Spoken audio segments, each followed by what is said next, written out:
All right, we're still reviewing for concepts that are in Unit 1. The next problem we're going to look at is we're asked to evaluate negative 3/8 plus negative 1/4 minus 2 and 5/16. Now, just as a heads up, if you wanted additional review on this, you could look in section 2.4 in your textbook. Now, one of the things that I'd like you to be able to do is key this into your calculator. Most scientific calculators have a fraction button. It usually maybe looks like with like an A over B, or maybe it says A and then right next to it BC or something like that. So these are some fraction operations that your calculator can handle. So if you just key this in your calculator, I want you to know how to do that. And depending on the calculator you have, it might give you your final answer in improper form. So in a calculator, if it gives you the final answer in improper form, if you just key it in, which would be negative 47 over 16, there also should be an option on your calculator to go back and forth between your traditional fraction form where you just have numerator, denominator, and your mixed form if the fraction is improper. So if your fraction is improper, which means the numerator is bigger than the denominator, I do want you to write it in mixed form. I want you to know how big this is. So your calculator can go back and forth between the two forms.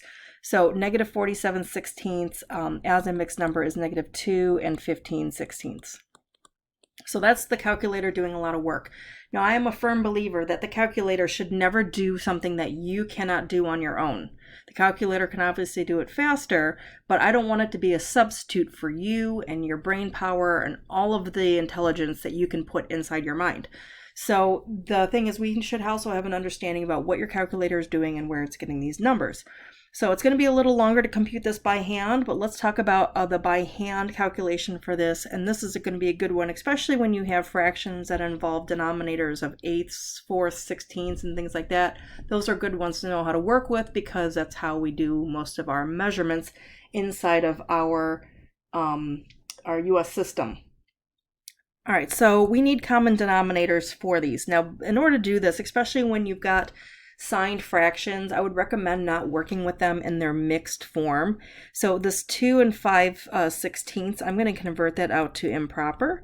So I'm going to have negative 3/8 minus 1/4, and then to convert out this fraction, it's bottom times side plus top all over bottom.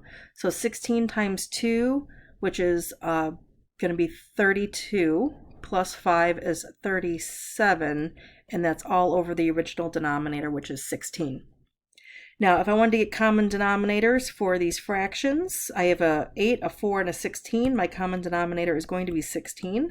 So I'm going to go ahead and record that so I can see that each fraction I want to have a denominator of 16.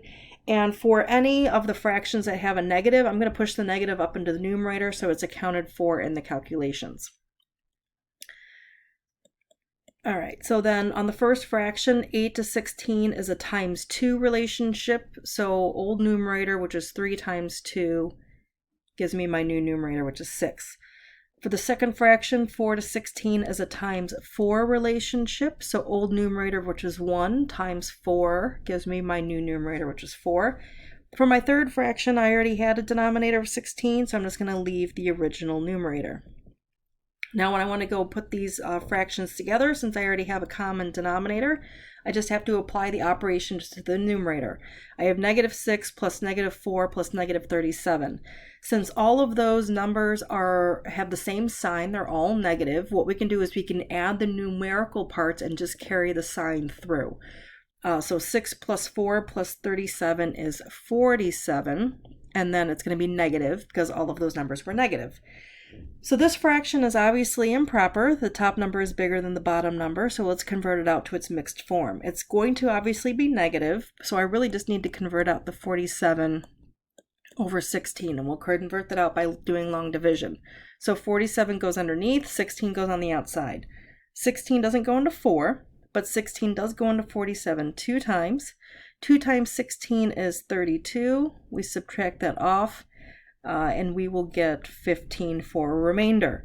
So to write that in its mixed form, you grab the top number, the remainder, and then your original divisor. So this thing, negative 47/16 as a mixed number is negative 2 and 15/16. All right, next problem, writing in scientific notation. For review, this is in 2.6. So we're going to pull off everything that is not a 0. So I'm really looking at that 1 and that 4, but I'm also going to pull the 0 because it's trapped in between the other numbers. So we say that that 0 then becomes significant. So I'm going to pull the 1, the 0, and the 4. We're going to put a decimal point in this number so it's bigger than 1 but less than 10. So it's always going to go after the first digit. All right, so that's where I'll put the decimal point. So now I'm looking at 1.04. Now I'm going to write this as times 10, and I need to figure out the exponent that I should have on this 10 in order to build this original number. Because I'm trying to build a very small number, this exponent will be negative. Or if you want to think about it, because you're going to be jumping from this position to the left, those exponents then end up being negative. Okay, I don't tend to do the left or right jumping to remind myself of the sign. I just remember negative exponents make really small numbers, positive exponents make really big numbers. In order to figure out what number I want to put right here, I'm going to put my pencil where I'm pretending the decimal point to be. So I'm pretending it's between the 1 and the 0. And I'm going to jump to the left until I get to where it actually is. So 1, 2, 3, 4. So since I jumped 4 spots, the exponent I want on here is then a negative 4. So this guy in scientific notation, so the 0.000104, scientific notation would be 1.04 times 10 to the negative 4th power. All right, for the next one, we're going to find the area of the figure. So this figure is sometimes called a composite figure. We're going to be able to break this into a series of rectangles, find the area of each rectangle, and then use those areas to find the area of this figure. There's usually a couple different ways to find the areas. So one of the ways to do this is to find the area of smaller pieces. So we're going to maybe break this into smaller pieces.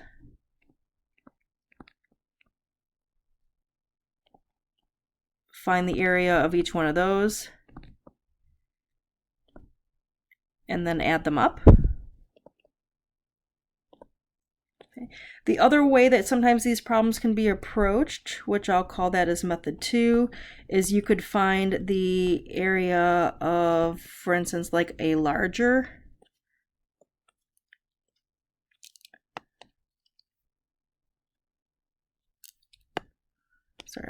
find the area of a larger structure, if you will. And then you're going to subtract out the area removed.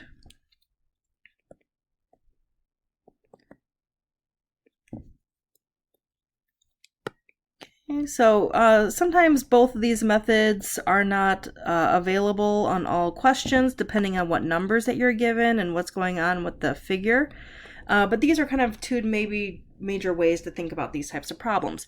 I'm going to use method 1, where I'm going to break this into smaller pieces and find the area of each piece.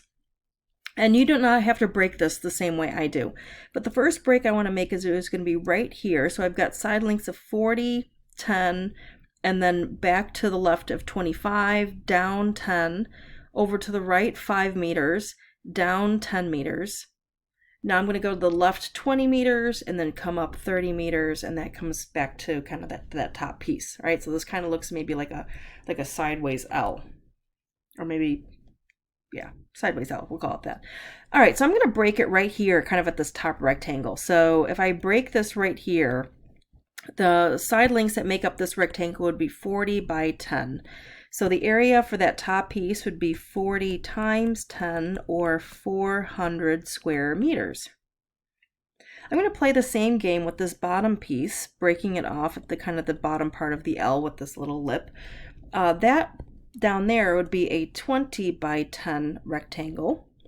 Okay, so its area would be 20 times 10, or 200 square meters. So then the only thing I would need to find is this middle piece right here for the L.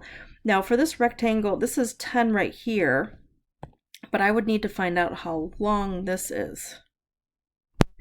Now there's a couple different ways I could find that length, but maybe using these numbers down here, if it's 20 meters from this edge to this edge, this piece is smaller than that by this 5-meter piece. So this length right here would be 20 minus 5, or 15 meters. So now that I have that information, I can find the area of this rectangle, which would be 10 by 15. So 10 times 15 is 150 square meters.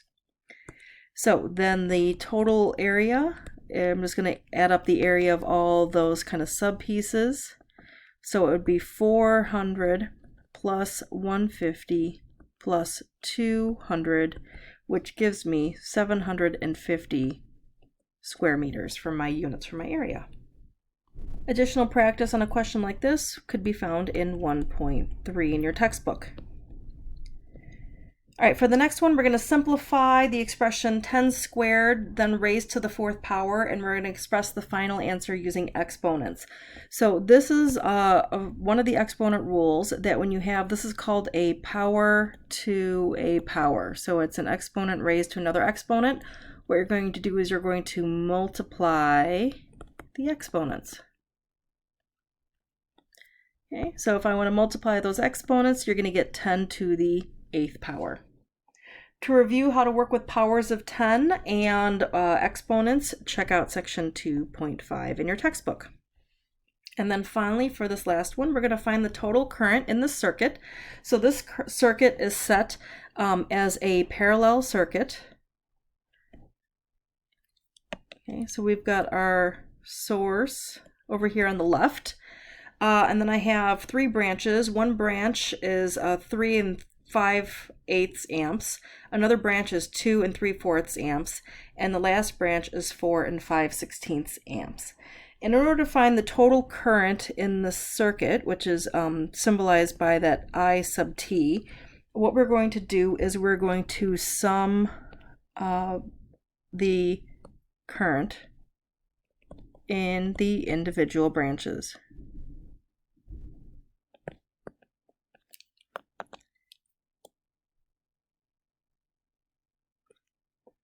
So we're going to add up what's going on in each branch. So I'm going to have the 3 5/8 plus the 2 3/4 plus the 4 5/16.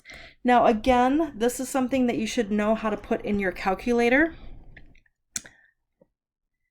Just to key all of that in and have it give you a value working with the mixed numbers. So if you key all of that into your calculator,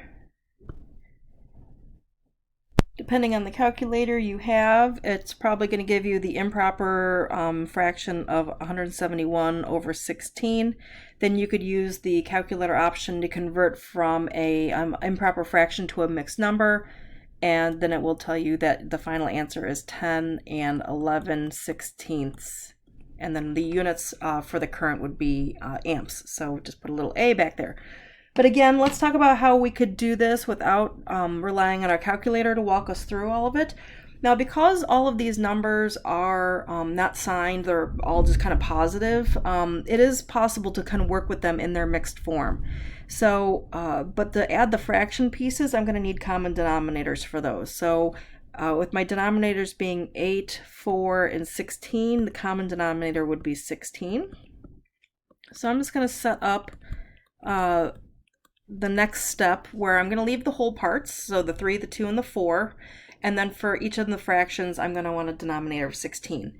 On the first fraction, 5/8, 8 to 16 is a times 2 relationship, so old numerator times 2 gives me a new numerator of 10. On the second fraction, 4 to 16 is a times 4 relationship, so old numerator, which is 3, times 4 is 12. And the third fraction, I already had the denominator of 16, so I'm just going to carry down my old numerator. So we can kind of work with each part separately. So adding the whole parts, 3 plus 2 plus 4 is 9. Adding the fraction parts, because I have a common denominator of 16, I can just add the numerators. 10 plus 12 plus 5 is 27. Now I can't leave that like that though, because notice that this little fraction part over here is improper. 27/16 has a numerator bigger than the denominator. So let's just convert that part out to its mixed form.